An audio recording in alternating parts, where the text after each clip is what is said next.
curry pie.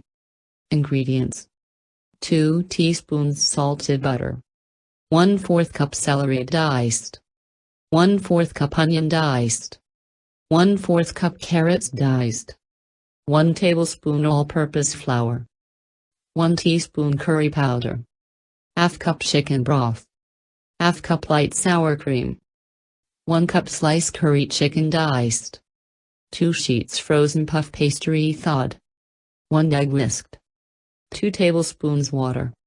Sea salt. Instructions: preheat oven to 350 F. Add butter to a skillet over medium-high heat. Toss in celery, onion, and carrots and stir to coat in the butter.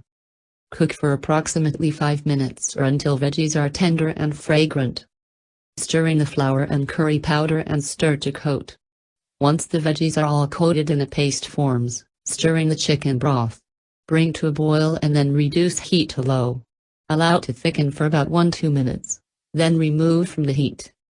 Stir in the sour cream and the sliced chicken breast. Set aside. Lightly flour a work surface and roll out the puff pastry sheets. Use the bottom of a glass or a 3 inches round cookie cutter to cut out circles in the dough. The 2 sheets should yield about 18 circles total. Add 1 tablespoon of the chicken mixture to 1/2 of each circle.